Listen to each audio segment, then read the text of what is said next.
विश्राम नौवा प्राण चौथा विश्राम। हे सुमुखी, कहो तो अपनी सुंदरता से करोड़ों कामदेव को लजाने वाले ये तुम्हारे कौन हैं। उसकी ऐसी प्रीति प्रेममयी सुंदर वाणी सुनकर सीता जी संकुचा गई और मन ही मन मुस्कुराई।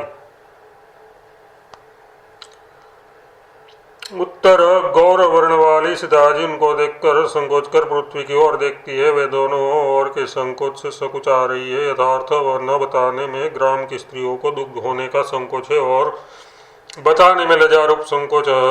हिरण के बच्चे के सदस्य नेत्र वाली और कोकिलसी वाणी वाली सीता जी सकुचा कर प्रेम सहित मधुर वचन बोली। ये जो सहज स्वभाव सुंदर और गोरे शरीर के हैं उनका नाम लक्ष्मण है, मेरे छोटे देर है। फिर सीता जी ने लज्जावश अपने मुख चंद्रमुख को आंचल से टक्कर और प्रियतम सीता श्री राम जी की ओर निहार कर भेड़े पोए टेढ़ी करके खंजन पक्षी से सुंदर नेत्रों को तिरछा करके सीता जी ने इशारे से उन्हें कहा कि ये श्री रामचंद्र जी मेरे पति हैं। ये जानकर गांव की सब युवती स्त्रियां इस प्रकार आनंदित हुई मानो कंगालों ने धन की राशि लूट ली हो। वे अत्यंत प्रेम से सीता जी के पैरों पकड़कर बहुत प्रकार से आशीष देती है, शुभकामना करती है कि जब तक शेष जी के सिर पर पृथ्वी रहे तब तक तुम सदा सुहागिन बनी रहो और पार्वती जी के समान अपने पति की प्यारी हो। यह देवी हम पर कृपा न छोड़ना, बनाए रखना। हम बार बार हाथ जोड़कर विनती करती है जिसमें आप फिर इसी रास्ते लौटे और हमें अपनी दासी जानकर दर्शन दे। सीता जी ने उन सबको प्रेम की प्यासी देखा और मधुर वचन कर उनका भांति भांति संतोष किया, मानो चांदनी ने कुमुदिनियों को खिलाकर पुष्ट कर दिया हो। उसी समय श्री रामचंद्र जी का रुख जानकर लक्ष्मण जी ने कोमल वाणी से लोगों से रास्ता पूछा। वह सुनते ही स्त्री पुरुष दुखी हो गए, उन्हें शरीर पुलकित हो गए और नेत्रों में वियोग की संभावना से प्रेम का जल भराया। उनका आनंद मिट गया और मन ऐसे उदास हो गए मानो विधाता ही संपत्ति छीनी लेता हो। स्वर कर्म की गति समझकर उन्होंने धैर्य धारण किया और अच्छी तरह निर्णय करके सुगम मार्ग बतला दिया। तब लक्ष्मण जी और जानकी जी सहित श्री रघुनाथ जी ने गमन किया और सब लोगों को प्रिय वचन कहकर लौटाया, किंतु उनके मनों को अपने साथ ही लगा लिया। लौटते हुए वे स्त्री पुरुष बहुत ही पछताते हैं और मन ही मन देवों को दोष देते हैं। परस्पर बड़े ही विषाद के साथ कहते हैं कि विधाता के सभी काम उल्टे हैं। ये विधाता बिल्कुल निरंकुश, स्वतंत्र, निर्दय और निडर है। जिसने चंद्रमा को रोगी, घटने बढ़ने वाला और कलंकी बनाया, कल्प वृक्ष को पेड़ और समुद्र को खारा बनाया, उसी ने इस राजकुमार को वन में भेजा है। जब विधाता ने इनको वनवास दिया है तब उनके भोग विलास व्यर्थ ही बनाए। जब ये बिना जूते के नंगे ही पैरों रास्ते में चल रहे हैं तब विधाता अपने को वाहन सवारियां व्यर्थ ही रचे।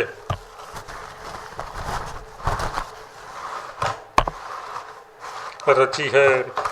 जब ये कुश और पत्ते बिछाकर जमीन पर ही पड़े रहते हैं तब विधाता सुंदर नेत्र पलंग और बिछोने किस लिए बनाते हैं। विधाता ने जब उनको बड़े बड़े पेड़ों के नीचे का निवास दिया तब उज्ज्वल महलों को बनाकर उसने व्यर्थ ही परिश्रम किया।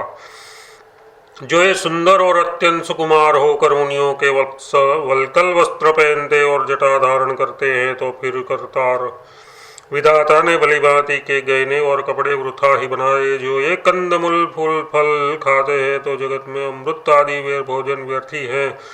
कोई एक कहते हैं ये स्वभाव से ही सुंदर है, इनका सौंदर्य माधुर्य नित्य और स्वाभाविक है, ये अपने आप प्रकट हुए हैं, ब्रह्मा के बनाए नहीं है। हमारे कानों, नेत्रों और मन के द्वारा अनुभव में आने वाली विधाता की करनी को जहाँ तक वेदों ने वर्णन करके कहा है वहाँ तक 14 लोकों में ढूंढ देखो ऐसे पुरुष और ऐसी स्त्री कहाँ है, कहीं भी नहीं है। इससे सिद्ध है कि ये विधाता के 14 लोकों से अलग है और अपनी महिमा से ही आप निर्मित हुए हैं। इन्हें देखकर विधाता का मन अनुरक्त मतलब मुग्ध हो गया। तब वह भी इन्हीं की उपमा के योग्य दूसरे स्त्री पुरुष बनाने लगा। उसने बहुत परिश्रम किया, परंतु कोई उनकी अटकल में ही नहीं आए, पूरे नहीं उतरे। इसी ईर्षा के मारे उसने इनको जंगल में जाकर लाकर छिपा दिया है। कोई एक कहते हैं हम बहुत ही नहीं जानते, हाँ अपने को परम धन्य अवश्य मानते हैं जो इनके दर्शन कर रहे हैं, और हमारी समझ में वे भी बड़े पुण्यवान हैं जिन्होंने उनको देखा है, जो देख रहे हैं और जो देखेंगे। इस प्रकार प्रिय वचन कह कर सब नेत्रों में प्रेमाश्रु का जल भर लेते हैं और कहते हैं कि ये अत्यंत सुकुमार शरीर वाले दुर्बल कठिन मार्ग में कैसे चलेंगे। स्त्रियां भी स्नेहवश विकल हो जाती है, मानो संध्या के समय चकवी भावी वियोग की पीड़ा से सो रही हो, दुखी हो रही हो। इसके चरण कमलों को कमल तथा मार्ग को कठोर जानकर वे व्यथित हृदय से उत्तम वाणी कहती है। इनके कोमल और लाल लाल चरणों तलवों को छूते ही पृथ्वी वैसी ही सकुचा जाती है जैसे हमारे हृदय सकुचा रहे हैं। जगदीश्वर ने यदि इन्हें वनवास ही दिया तो सारे रास्ते को पुष्पमयी क्यों नहीं बना दिया। यदि ब्रह्मा से मांगे मिले तो ये सखी हम तो उससे मांग कर उन्हें अपनी आंखों में ही रखे। जो स्त्री पुरुष इस अवसर पर नहीं आए वे श्री सीताराम जी को नहीं देख सके। उनके सौंदर्य को सुनकर वे व्याकुल होकर पूछते हैं कि भाई अब तक वे कहाँ तक गए होंगे। और जो समर्थ हैं वे दौड़ते हुए जाकर उनके दर्शन कर लेते हैं और जन्म का परम फल पाकर विशेष आनंदित होकर लौटते हैं। गर्भवती प्रसूता आदि अबला स्त्रियां, बच्चे और बूढ़े दर्शन न पाने से हाथ मलते और पछताते हैं। इस प्रकार जहाँ जहाँ श्री रामचंद्र जी जाते हैं वहाँ वहाँ लोग प्रेम के वश में हो जाते हैं। सूर्य कुल रूपी कुमुदिनी के प्रफुल्लित करने वाले चंद्रमा स्वरूप श्री रामचंद्र जी के दर्शन कर गांव गांव में ऐसा ही आनंद हो रहा है। जो लोग वनवास दिए जाने का कुछ भी समाचार सुन पाते हैं वे राजा और रानी दशरथ के को दोष लगाते हैं। कोई एक कहते हैं कि राजा बहुत ही अच्छे हैं जिन्होंने हमें अपने नेत्रों का लाभ दिया। स्त्री पुरुष सभी आपस में सीधी स्नेह भरी सुंदर बातें कह रहे हैं। कहते हैं वे माता पिता धन्य है जिन्होंने इन्हें जन्म दिया, वह नगर धन्य है जहाँ से ये आए हैं, वह देश पर्वत वन और गांव धन्य है जहाँ वही स्थान धन्य है जहाँ जहाँ ये जाते हैं। ब्रह्मा ने उसी को रचकर सुख पाया है जिसके ये श्री रामचंद्र जी सब प्रकार से स्नेही है। पथिक रूप श्री राम लक्ष्मण की सुंदर कथा सारे रास्ते और जंगल में छा गई है। रघुकुल रूपी कमल के खिलने वाले सूर्य श्री रामचंद्र जी इस प्रकार मार्ग के लोगों को सुख देते हुए सीता जी और लक्ष्मण जी सहित वन को देखते हुए चले जा रहे हैं।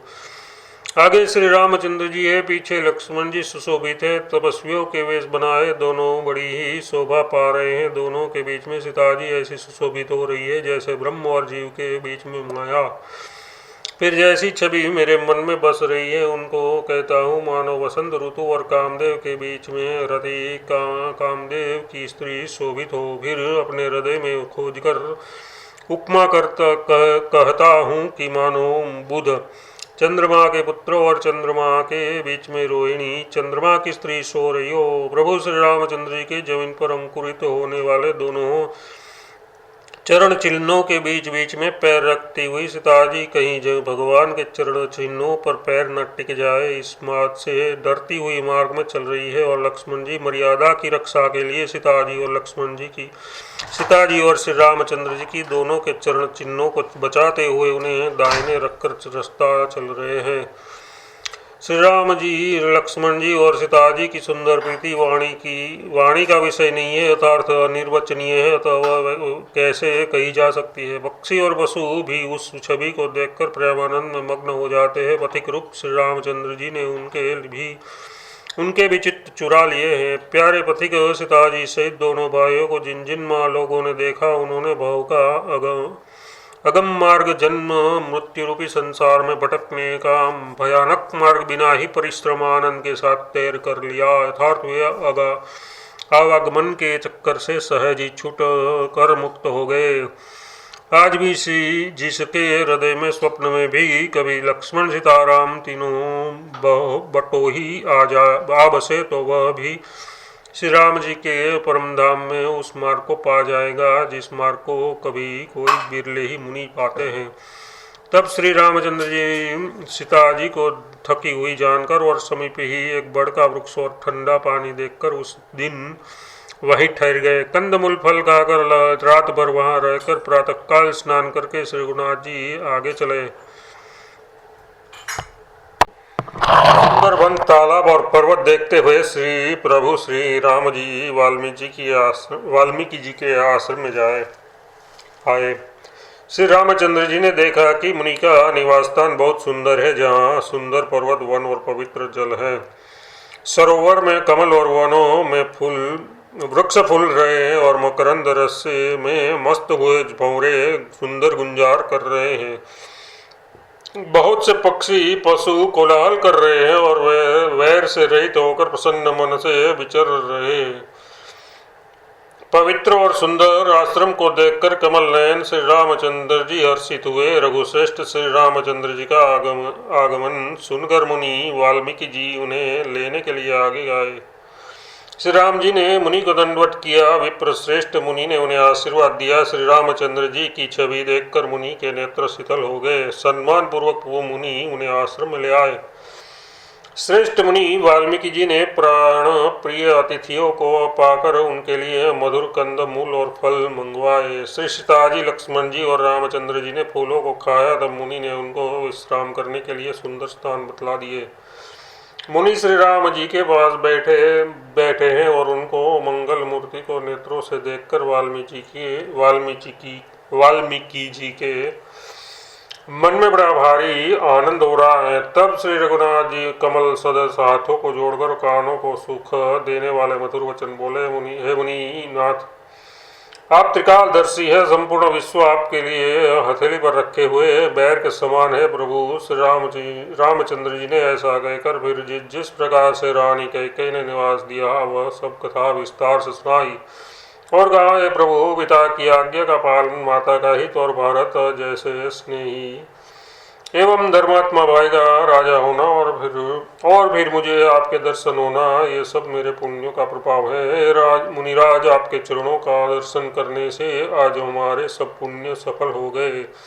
हमें सारे पुण्यों का फल मिल गया। अब जहाँ आपकी आज्ञा हो और जहाँ कोई भी मुनि उद्वेग को प्राप्त न हो, क्योंकि जिनसे मुनि और तपस्वी दुख पाते हैं वे राजा बिना अग्नि के ही अपने दुष्ट कर्मों से ही जलकर भस्म हो जाते हैं। ब्राह्मणों का संतोष सब मंगलों की जड़ है और भूदेव ब्राह्मणों का क्रोध करोड़ों कुलों को भस्म कर देता है। ऐसा हृदय में समझकर वह स्थान बतलाइए जहाँ मैं लक्ष्मण और सीता सहित जाऊँ और वहाँ सुंदर पत्तों और घास की कुटी बनाकर हे कृपा दयालु कुछ समय निवास करूँ। श्री रामचंद्र जी की सहज ही सरल वाणी सुनकर ज्ञानी मुनि वाल्मीकि जी बोले, धन्य धन्य है रघुकुल के ध्वजा स्वरूप, आप ऐसा क्यों न कहेंगे। आप सदैव वेद की मर्यादा का पालन रक्षण करते हैं। राम, आप वेदों की मर्यादा के रक्षक जगदीश्वर हैं और जानकी जी आपकी स्वरूप भूता माया है जो कृपा के भंडार आपकी रूप पाकर जगत का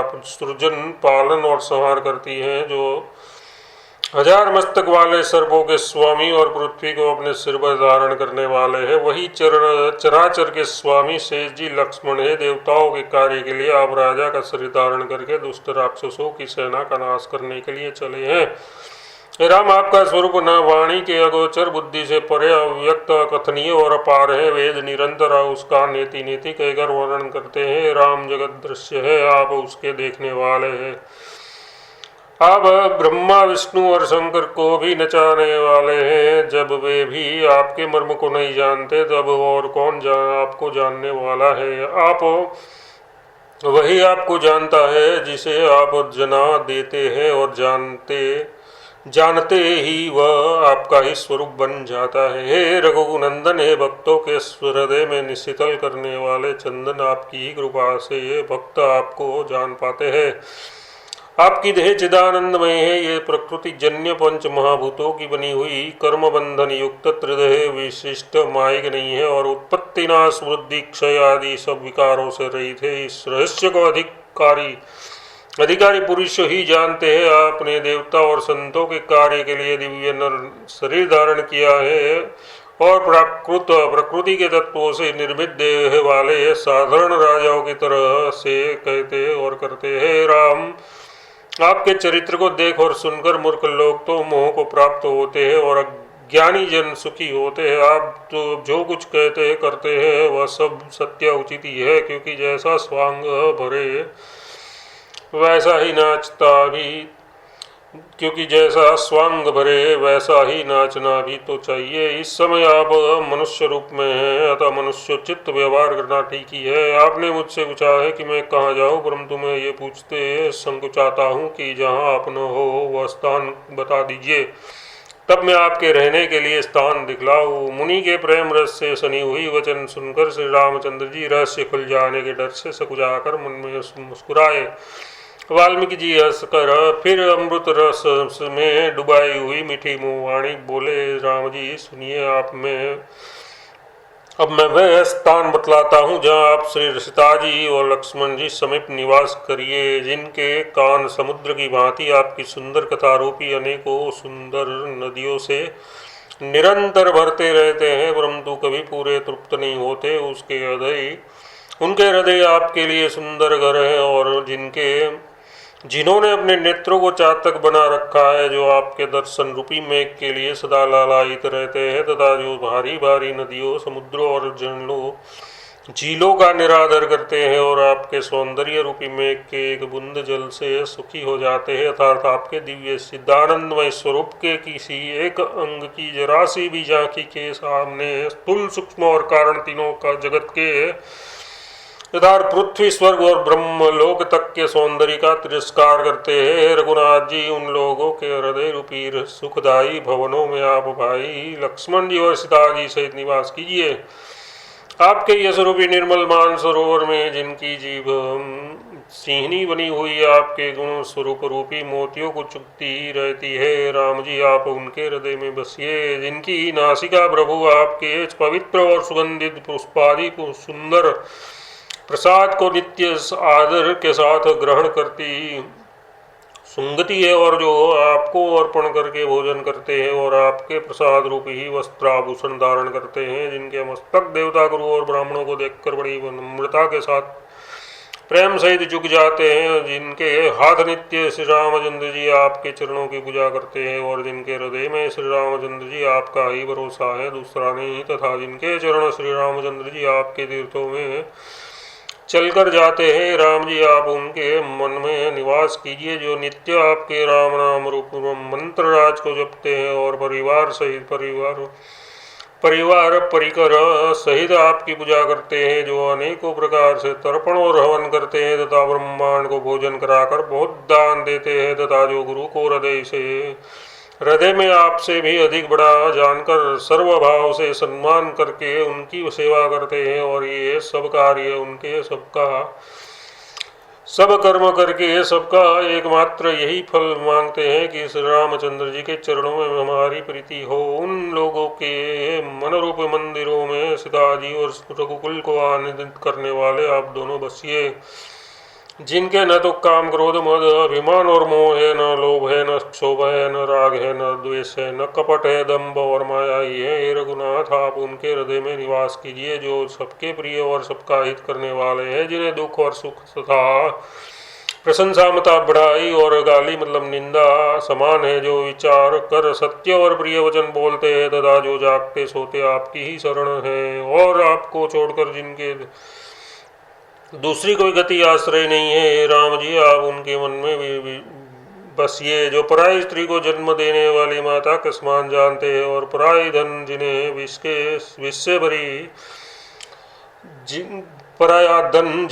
से भी भारी विष है, जो दूसरे की संपत्ति देखकर हर्षित होते हैं और दूसरे की विपत्ति देखकर विशेष रूप से दुखी होते हैं। और हे राम जी जिन्हें आप प्राणों के समान प्यारे हैं, उनके मन आपके रहने योग्य शुभ भवन है। हे तात, जिनके स्वामी सखा पिता माता और गुरु सब कुछ आप ही हैं, उनके मन रूपी मंदिर में सीता सहित आप दोनों भाई निवास कीजिए।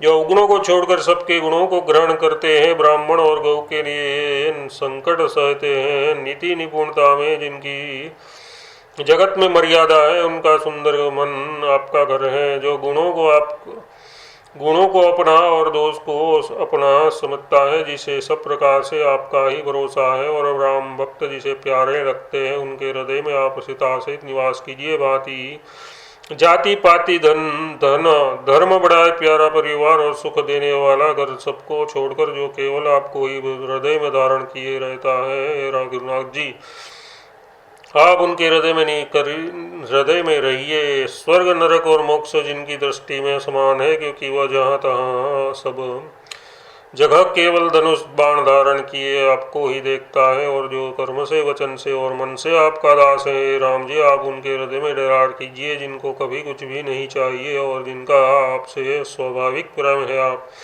उनके मन में निरंतर निवास कीजिए, वह आपका अपना घर है। इस प्रकार मुनि श्रेष्ठ वाल्मीकि जी ने श्री रामचंद्र जी को घर दिखाई है। उनके प्रेम पूर्ण वचन श्री राम जी के मन को अच्छे लगे। फिर मुनि ने कहा, है सूर्य कुल के स्वामी सुनिए, अब मैं इस समय के लिए सुखदायक आश्रम कहता हूँ, निवास स्थान बतलाता हूँ। आप चित्रकूट पर्वत पर निवास कीजिए, जहाँ आपके लिए सब प्रकार की सुविधा है। सुहावना पर्वत है और सुंदर वन है। वह हाथी, सिंह, हिरण और पक्षियों का विहार स्थल है। वहाँ पवित्र नदी है, जिनकी पुराणों में प्रशंसा की है, और जिनको अत्रि ऋषि की पत्नी अनुसुईया जी अपने तपोबल से लाई थी। वह गंगा जी की धारा है, उनका मंदाकिनी नाम है। वह सब पाप रूपी पातकों का खा डालने के लिए डाकिनी रूप है। अत्रि आदि बहुत से श्रेष्ठ मुनि वहाँ निवास करते हैं, जो योग बल और तप करते हुए शरीर को कसते हैं। राम जी चलिए, सबके परिश्रम को सबल कीजिए, और पर्वत श्रेष्ठ चित्रकूट को भी गौरव दीजिए। महामुनि वाल्मीकि जी के ने चित्रकूट की अपरिमित महिमा बखान कर कही। तब सीता जी सहित दोनों भाइयों ने जाकर श्रेष्ठ नदी मंदाकिनी में स्नान किया। श्री रामचंद्र जी ने कहा, लक्ष्मण बड़ा अच्छा घाट है, अब यहीं कहीं ठहरने की व्यवस्था करो। तब लक्ष्मण जी ने पयस्विनी नदी के उत्तर के ऊंचे किनारों को देखा और कहा कि इसके चारों ओर धनुष के जैसा एक नाला फिरा हुआ है। नदी मंदाकिनी उस धनुष की प्रत्यंचा डोरी है और समदमदान बाण है। कलयुग के समस्त पाप उनके अनेकों हिंसक पशु रूप निशाने हैं। चित्रकूट ही मानो अचल शिकारी है, जिसका निशाना कभी चुकता नहीं और जो सामने से मारता है। ऐसा कहकर लक्ष्मण जी ने स्थान दिखलाया। स्थान को देखकर श्री रामचंद्र जी ने सुख पाया। जब देवताओं ने जाना कि श्री रामचंद्र जी का मन यहाँ रम गया, तब वे देवताओं के प्रधान मकान बनाने वाले विश्वकर्मा को साथ लेकर चले। सब देवता काल भीलों के वेश में आए और उन्होंने दिव्य पत्तों और घासों के सुंदर घर बना दिए। जो ऐसी सुंदर कुटिया बनाई जिसका वर्णन नहीं हो सकता। उसने एक बड़ी सुंदर छोटी सी थी और दूसरी बड़ी थी। लक्ष्मण जी और जानकी जी सहित प्रभु श्री रामचंद्र जी सुंदर घास पत्तों के घर में शोभायमान है, मानो कामदेव मुनि का वेश धारण करके पत्नी रति और वसंत ऋतु के साथ सुशोभित हो।